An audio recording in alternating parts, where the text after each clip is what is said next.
to admit that for the first 3-4 decades of my life, I was a little boy, sometimes in a boy skin suit, sometimes in a man skin suit, and that I was part activated. So the inner child, the wounded parts that were craving love and attention from outside of themselves, like if they were the people who were operating as Lee Davy, then most of the friendships and relationships that I had, they weren't built on conscious connection with self, because self was never shown to them. It was based on unconscious needs. You ever look around at the people you call your friends and ask yourself, how on earth did we become friends in the first place? No, neither did I, until I became alcohol-free as fuck. And when I did, it hit me harder than any hangover ever had.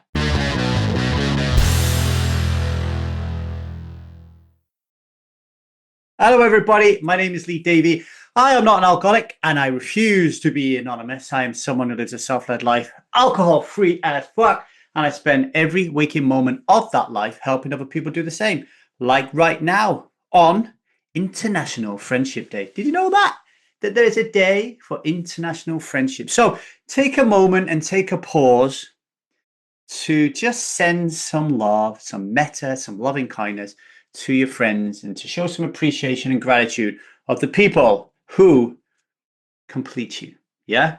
And while you do that, I'm going to talk about something more uncomfortable about friendships, but real. Friendships formed under the influence, not just alcohol, although that is a big one here, right? I'm talking about influence in a broader sense, cultural influence, emotional influence, nervous system influence, the unconscious drive to belong, even when it costs us our sovereignty. When I quit drinking, one of the first dominoes to fall wasn't my liver function or my Saturday nights, it was my social circle. And I started asking to myself, you know what, Lee, if you've just realized at 35 years of age that alcohol has no value, and before this, you really did believe, your paradigm was that alcohol was nice, natural, normal, necessary, noble. What else in your life is built on bullshit, is an illusion, or is real, but it was built on really shaky foundations? And that is when I ask myself the question, who are my friends? Right? Who are my friends? How did they become my friends? Do I actually want them in my life moving forward? What do I value in a friendship? And those answers were confronting, because like so many of us, I never consciously chose my friends. It just sort of happened, right? School friends, football mates, work buddies, pint after pint, pub after pub, laugh after laugh. And somewhere in the mix, you just end up slapping the label friend on each other and carry on. But here's what I realized. If I had to admit that for the first 3-4 decades of my life, I was a little boy, sometimes in a boy skin suit, sometimes in a man skin suit, and that I was part activated. So the inner child, the wounded parts that were craving love and attention from outside of themselves, like if they were the people who were operating as Lee Davy, then most of the friendships and relationships that I had, they weren't built on conscious connection with self, because self was never shown to them. It was based on unconscious needs. And for me, those unconscious needs were validation. So as a child, and then even well into adulthood, and it still shows up today, my kryptonite has always been external approval. I, on my parts, love playing the outside-in game because it makes them feel safe. So clamoring for any attention that I could find fills the empty shell of self-worth, right? So if you are a person in my sphere of influence and you keep giving me these metaphorical thumbs ups and likes, can you see how you would very quickly become my friend? It doesn't matter if we share the same values. It doesn't matter if you challenge me to grow and to develop and to be better. It doesn't matter if you show up when I really need you to. As long as you like me and you laugh at my jokes, etc., that's enough. But here's the thing. Approval equals intimacy. proximity equals connection. That doesn't seem right, right? And it becomes painfully obvious that when alcohol left the equation for me, because when drinking is no longer the glue, you realize how many of your friendships are really paper thin. So if that's true, why do we cling to them? Why? Well, it's a sunk cost fallacy. That little voice that says, but we've been friends for 20 years. We've known each other since we were kids. They were there for me through my divorce, my diagnosis, my breakdown. And all of that is true. Those people meant something to you. They helped shape you, right? But that doesn't mean they're meant to shape your future. I think it's perfectly okay. And if you're friends of mine, old friends of mine listening to this, know that I love you, that you played a really important role in my life, that you helped shape the human being I am today. And you were meant to take me so far on my journey. But it doesn't mean that you're meant to shape my future. But I can't let go. I can't let go of my friendships. That's a well-meaning protector trying to keep you safe. It equates familiarity with safety, and it equates change with danger. And it says if you let this friend go, you're going to be all alone. But this part doesn't care about your joy. Its only job is to keep you alive, or only cares about your survival. And the favorite trick it uses, fear. We're going to take a short break. And as we do, I want to ask you this. What friendships in your life are fueled by love, growth, and reciprocity? And what friendships are fueled by history, habit, and the fear of being alone? Think about that, and I'll be right back.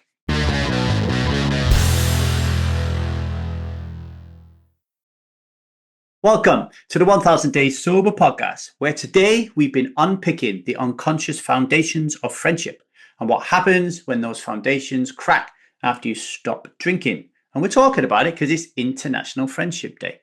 So when someone decides to go alcohol free as fuck, one of the loudest, most paralyzing voices that you will hear comes from a part that will say, you're going to be alone, mate. No one will want to hang out with you. You'll end up some sad, lonely weirdo drinking sparkling water at your home with your cat. And it paints a bleak picture, a desert island of isolation. And it does this for one reason only, to convince you to keep drinking. Because as long as you're drinking, the part thinks you're safe. You're still part of a tribe. You're still Lee Davy. You've still got your role. You've still got your identity. You've still got your belonging. But that belonging is like a cage. And here's the real truth. There are thousands, if not millions, if not billions, of beautiful souls out there waiting to meet you. People with your values, your humor, your weirdness, your truth. People who would love you to fly that freaky flag because they're as freaky as you are. Just walk around and look around the street. Everybody, no matter how fucking mental they may look, has somebody in their life who they trust and they love and they covet, who shows up for them, right? But they can't find you while you're hiding behind the liquid lie. And here's something that was really powerful for me, a realization when it went down this rabbit hole. Having loads of friends doesn't mean that you're any more valuable in the world, right? You don't need 20 buddies to drink with. You only need 2 or 3 that you can be fully human with. Even that might be too many. For me, my inner circle is really small because, what's really important in my life? Well, friendships are, but they're not as important as my family. And they're not as important as my mission.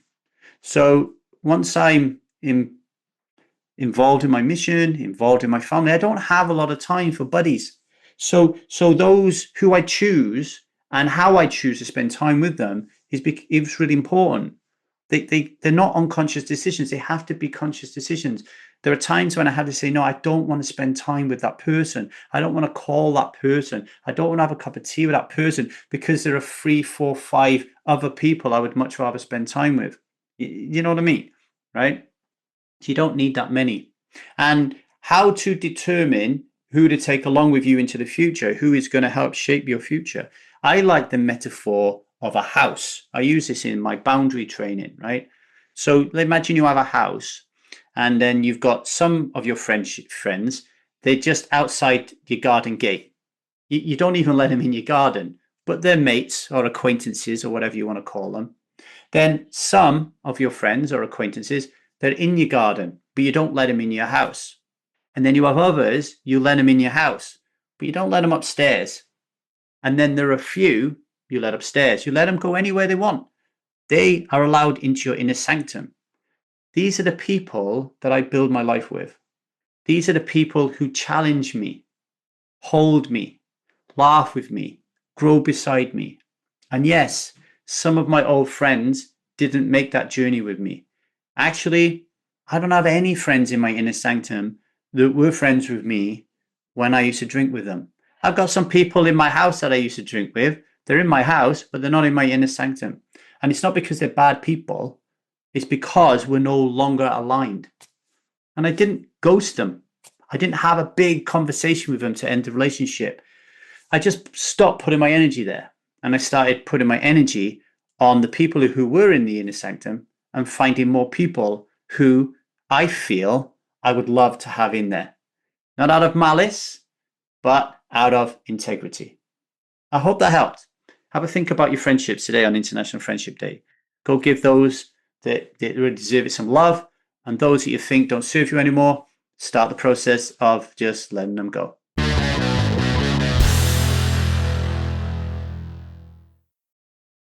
Today's daily vow. Today, I will not drink. I will get honest about which friendships are aligned with who I am becoming, not who I was. I will stop mistaking history for harmony, and I will open my heart to new soul aligning connections that are out there waiting to meet me.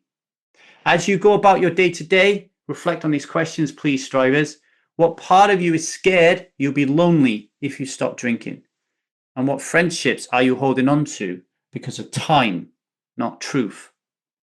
What kind of friend do you want to be? What kind of friend do you want to attract? I'm going to think about that. You might never have thought about it like I didn't after 35 years, right? That's all I have time for you today, brothers and sisters. Please, please, please, if you're getting some value out of these podcast episodes, can you like and comment wherever you listen to it? And also subscribe. It will really help my numbers grow, which means I will be able to help more people. So please do that if you can. If you are ready to do the work of analyzing your friendship groups and transitioning from your old friendship groups to your new friendship groups or anything around relationships, then Strive Foundations is your peak inside the Strive method that helps you to do this work. Really, really low entry point, £47, just a couple of pints of lager.